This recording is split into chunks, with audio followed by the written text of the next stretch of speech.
Hey, I hope you've had a very nice week and are looking forward to a boring but very nice weekend. Sorry about the delay. We had some technical glitches once again. We thought we were all set up. So I thought that we would, well, while we're waiting for a few people to join us, Shannon, how are we on views? Well, let's see. Let's see. I've got a couple jokes. Let's see what you think Really? about these jokes. Cristina? Let me have a glass of wine for you. Yes. Cheers. Okay. Cheers to Friday. Yay! We'll tell you which one it is afterwards. Okay, you see. So, Mom, how many Spaniards does it take to change a light bulb? No, it's Polish. You got it wrong. Just one. Oh, of course. The Spaniards are so good. And, okay, here's the second one. Get ready for this one. Okay. Why wasn't Jesus born in Spain? Jesus, you mean Jesus? Yeah. Yeah, I guess Jesus. But when I was researching Spanish jokes, I wanted to say Jesus. Why? Because he couldn't find 3 wise men or a virgin. Oh, that's really bad. In those days, there were many virgins and many wise men in Spain. Yeah, anyway. So, okay, shall we get started? Let's get started. So, first of all, I'm going to talk about the wines that we're serving today. Oops. All right, hello and welcome to Marimar's Spanish Table. We are coming to you live. And we hope that you have been very bored this week. So we're going to do something to get you to lighten up your Friday afternoon, evening, right? With a glass of our wines. Yes, we are looking for ways to connect with you and provide some distraction, some entertainment, and hope that you'll pour yourself a glass of wine and enjoy this time with us. We posted the recipe on our Facebook page and Instagram beforehand, so you can cook along with us and ask questions as we go. So, first off, a glass of wine to start the weekend. Cheers. Cheers. We are starting with our 2018 Rosaleda Rosé. Do you know what it means, Rosaleda? No, you don't. What is it? This means rose garden in Spanish. Yeah, isn't that a cute name? And it's very cute. You did well. This is a 100% Pinot Noir from our Sonoma Coast vineyard. And it is made by direct pressing whole clusters straight from the vineyard, whole cluster direct pressing before fermentation. So this method produces the most delicately colored rosés, such as the Provence style rosés. This method really is you see that delicate, really salmon, just a hint of pink. And let's see what we get. You get some really fresh fruit, wild strawberries, and strawberries, absolutely. Rose petals. Yep. And it drinks by itself, as we say in Spain.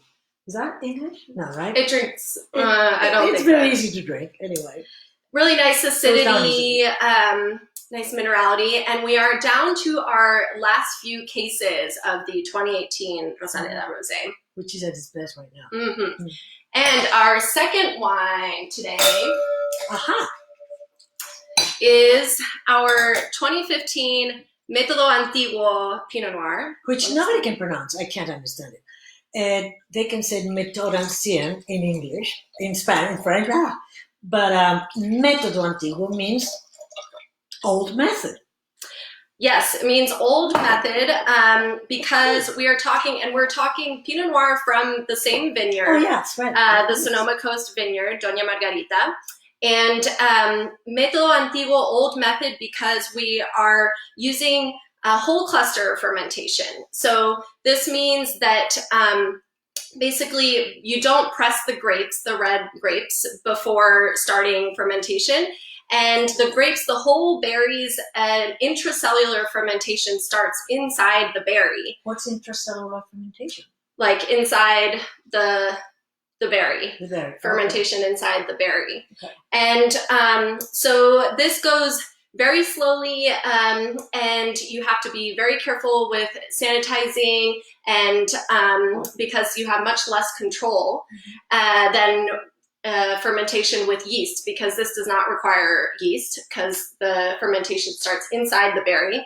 And intracellular fermentation, whole cluster fermentation, results in some, it extracts color from the skins, but much less tannin.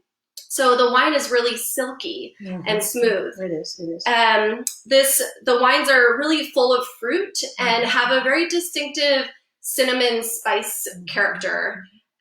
Which is classic from this vineyard anyway. Yeah, I want to sound like I don't know anything so I can ask her questions, but it's really hard. So anyway, it spends also 10 months in oak, but really the key here is that whole cluster fermentation. You get the cinnamon and the very present fruit. And this is only the second vintage. Actually, this is a wine that we have now in the market because we let it age. This is a wine that ages beautifully. And so it's a 2015, and it's just at its point to drink. It's really beautiful. It's quite something. Get some of those wild berries and violets and a nice violets. Violets, we use the descriptor violets in Europe, and when we taste it with our team, I always say violets, and nobody agrees with me, but I think it's violets. What the heck? Okay. Nice long finish. It's this is a wine that is in fact a club exclusive, a Club Marimar exclusive, but you now have limited time special access to this wine. You can get all of these wines, these two wines plus our wines for the next 2 weeks online, or any combination thereof. Go to marimarestate.com/wines. And okay, well, let's get started with the food. Okay, finally, because I have to tell you, I've been looking forward to this so much. This is so much fun.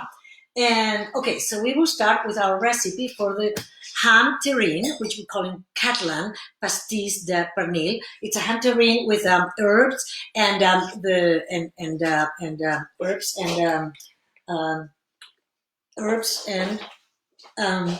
with herbs. Yeah, exactly. And then tomato and parsley sauce on the side. So this is a recipe that I adapted from my mother's volumes that she had of recipes, even though she didn't cook, because cooking in those days, it wasn't for ladies, it was for the cooks. That's what you had cooks for. She did bake, though. I mean, she really was a great baker. But so she had these great lavish parties only twice a year. One in our summer home in Sitges near Barcelona, and the other one in our very large apartment in Barcelona. But those parties were just enormous. I mean, she invited everybody she knew, and she did a lot of, for 3 days we were cooking. I mean, she was not cooking, she was baking, but she directed the cooks. I mean, she knew what to do. So, when they did it wrong, she knew it. And if there's one thing in the Torres family, we sure know how to direct and delegate, exactly. Tell people what to do. Delegate, I'm not sure, but tell them what to do, yes. And so, but I ended up, and she usually did it with truffles. But, they are kind of almost what's the word? Unachievable in this country. Well, anyway, you know what I mean. A little expensive. Oh, exactly. So I found that by using herbs from the garden, you can use thyme and sage and marjoram and really, many of those style of herbs. They really have a great flavor, add a flavor to the terrine, and they don't kind of made me bankrupt, right?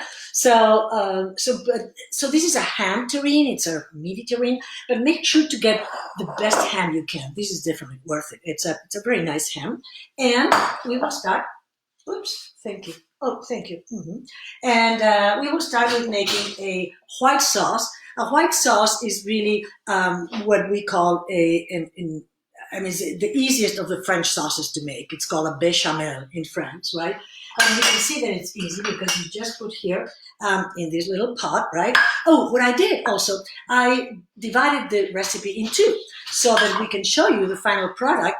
And so it's going to be half the size of what you will fine with the entire recipe. Okay, so here we will put the butter. It's essentially how much? You can be telling me how much. Okay. 2 So tablespoons here we've got 2 tablespoons of butter. Okay, and we're gonna warm it. I don't know if you can see. Yes, you can see. That's fantastic. Okay, so we're gonna warm it, and when it's derretida, how do you say? Melted. It then we will add the flour. Flour. How much flour? 2 tablespoons All of right. flour. Yeah. Ooh, flour. It looks like flour, doesn't it? Yeah. So of course that's gonna take a few minutes. So we have to talk meanwhile. Okay. So well, what else? I remember this Pastís de Pernil. I remember it from those from Christmas Eve also. That's right. Because then our elder brother made. They were a huge family, and they were very religious. Those were the early 70s, and. Oh, that's right. You were not there yet. You're not I was not there yet. That's right. But they were very religious, so they always went to the Christmas Eve Mass, okay? And then after that, you were invited to the house of one of the 3 sisters, that one of them was my brother's wife, and you would have this huge buffet. And so when it was at my sister-in-law's house, then she made that recipe. And then after Cristina was born, then we had 2 sisters-in-law, and of course we had to. But one of them was like to eat earlier, so we had one dinner at her house, and then we went to the other house for the resopon. What's resopon? Supper. Yeah. Supper. Okay. Yeah. Okay. So now I'm putting the flour, and I'm twisting it. So essentially, it's kind of for just 1 minute. It's a bit of a boil, okay, and then I'm going to add the milk. Milk. Yes. Here we go. 1 cup of whole milk. Ooh, but this is, of course, half a cup. But and that will. Okay, this is a little too high heat. We want medium heat. Oops. Yeah, that's it. And the thing was that for the resopon on Christmas Eve, then the idea was to go to Misa del Gallo. So that is Christmas, the Rooster's Mass after midnight on Christmas Eve, to go to Christmas Mass, Misa del Gallo. And why was it called del Gallo? Because the rooster not sings. What's the word? Crows. Crows. They crow. In the eve, right? Cock-a-doodle-doo. Exactly, and especially on Christmas Eve, they're supposed to go cock-a-doodle-doo at midnight, right? Okay. I mean, maybe not American roosters, but Spanish roosters. Okay, that's your next joke next week. Something about a rooster, okay? Fine. All right. Please make it a little better than these last 2 ones. I mean, honestly, I feel personally offended as a Spaniard. So now it's thickening. It really doesn't take very long. And we're going to continue to, so you can see that it's a lovely white sauce. Continue to do that. So is this a bechamel then? Yeah, that's okay. White sauce for bechamel. Okay. So it's thickened, and we're going to put it on the side. All right. Yeah, that's this. And now we have these lovely, how much food? We have, let's see, we have 1 pound. Okay, so this is half a pound of baked ham.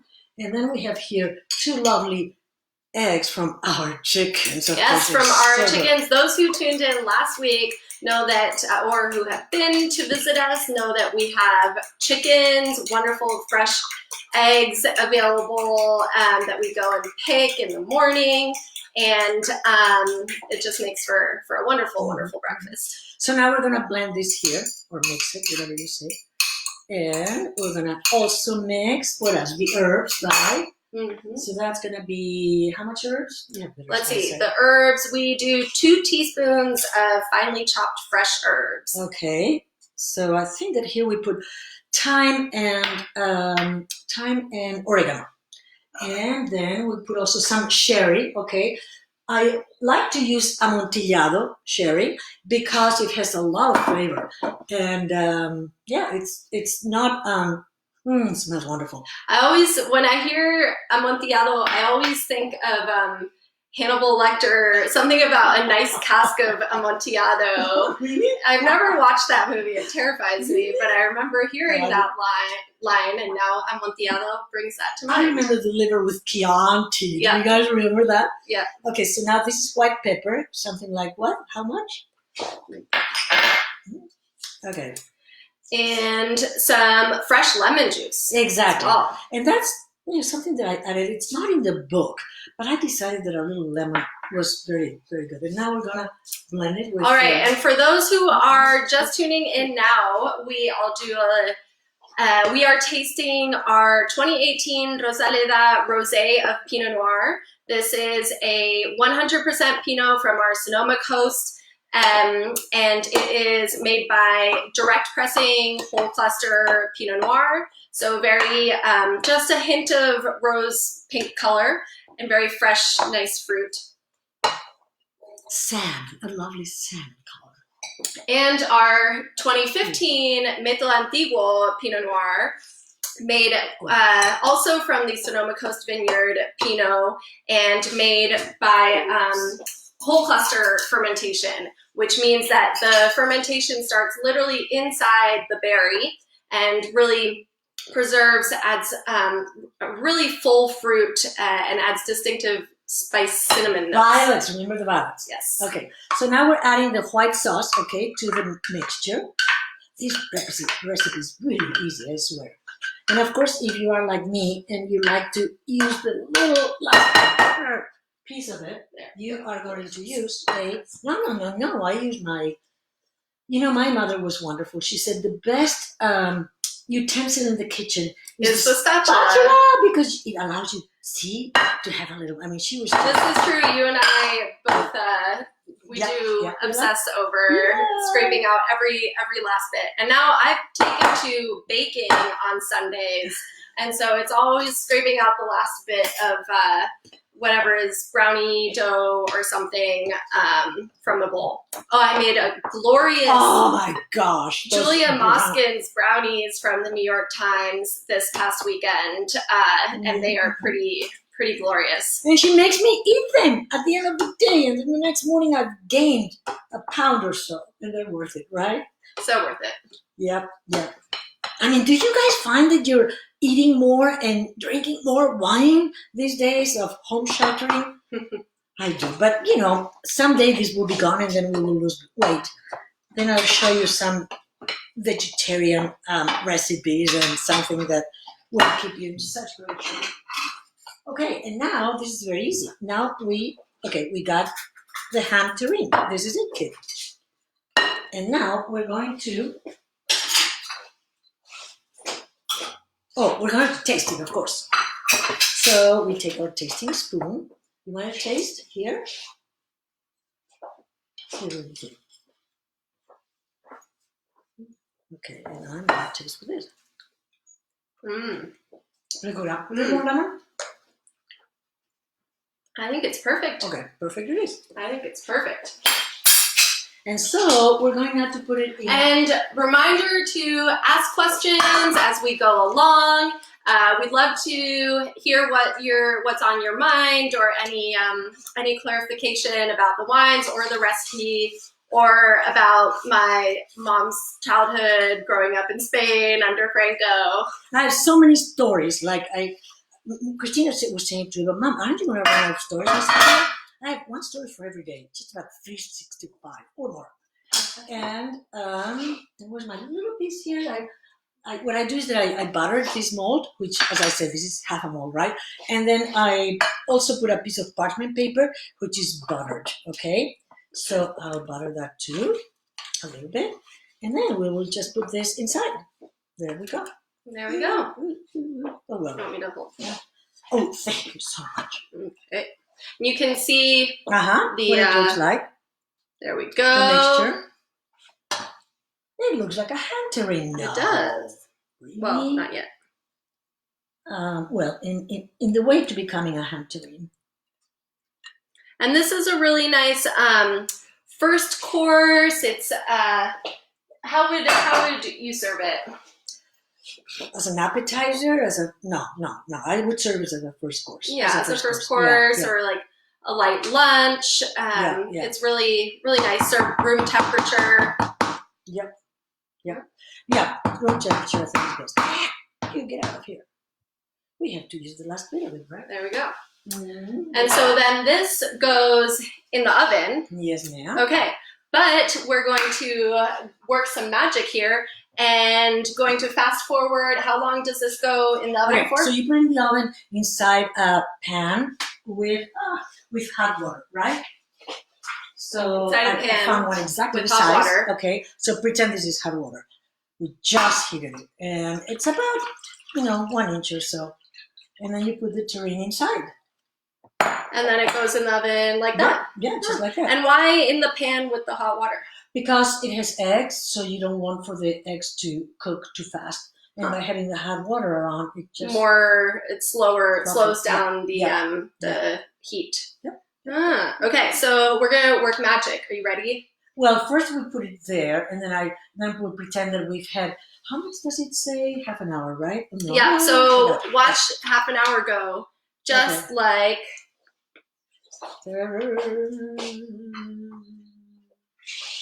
30 minutes, yeah, okay, so we put that. Wait, no, we're not done yet. No, you have to put it in the oven. And then it's been hot. Okay, so now it's been 30 minutes. And if you pretend that it's cooked, and then you put it in the oven for another 25 or 30 until a cake tester comes up to you, okay? So now, like Cristina said, it's been half an hour, okay? And this is the terrine. That can look cute. And what we do while it's baking, we make a tomato sauce, which I thought would be a great addition to this recipe. So essentially, we picked some parsley from the garden. And we're gonna mince it here with some tomatoes, fresh tomatoes, also from the garden, and you go like that. Okay, get ready for the noise. Yeah, plug your ears.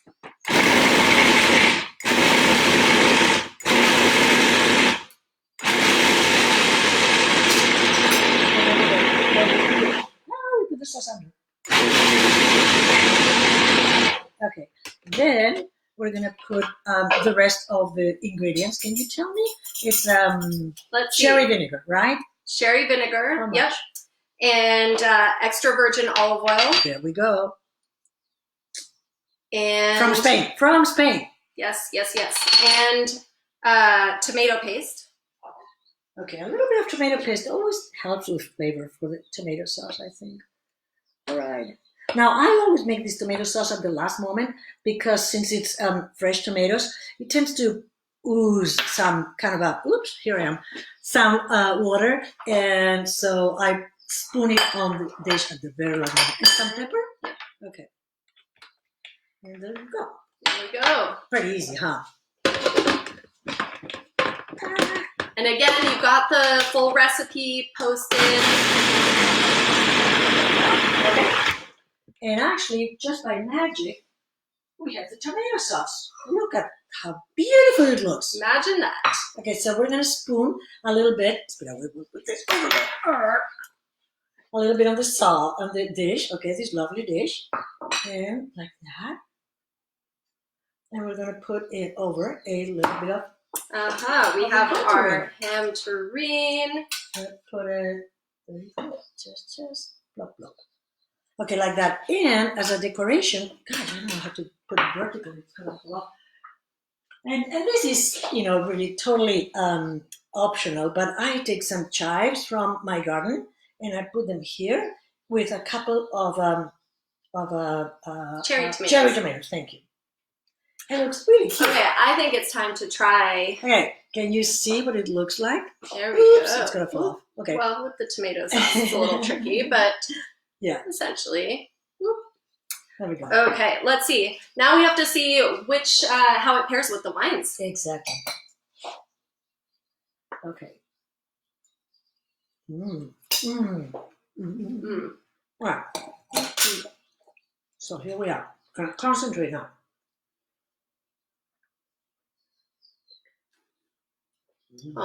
So I think there are two key things to consider, two categories. of foods that make wines taste harder, so more bitter, more acidic, less fruit. And that would be sweet foods and foods with a strong umami, so that umami is in mushrooms, in soy sauce. And so this makes wine taste harder. And then there's a second category of foods that make wines taste softer. So less bitter, less astringent, less acidic, more fruit. And that would be salt and acid in food. So that kind of helps with food pairing, I think, to keep in mind. So I think with the rosé, see what you think. Carol, but you have the second half beautiful. of it. Well, the rosé is definitely a perfect wine for drinking while cooking, right? Always drink the same wine while you're cooking, then you will serve for dinner, right? I think I like the rosé better. What do you think? I would take one of each, but I might go for the Método Antiguo. Just brings a bit more fullness to round out the egg and the fullness. Yeah, probably, also with the tomato sauce, which is always a little difficult to combine, probably the Método Antiguo.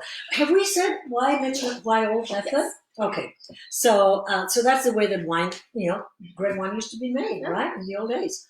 Well, I think we're just about gonna wrap things up, and I do want to be sure that you tune in next weekend, next Friday. We will be doing my mom's tarta de Santiago. Yeah. These are all recipes from Mom's cookbooks. This is an almond tort that will be paired with our Mascavals and Earthquake Block Pinot Noirs. And we'll post the recipe before, just like this time. And again, we were drinking today our 2018 Rosaleda Pinot Noir. Here, let me put it right here so you guys can see. Oops, I don't know how to do that. Oops, where's the other way?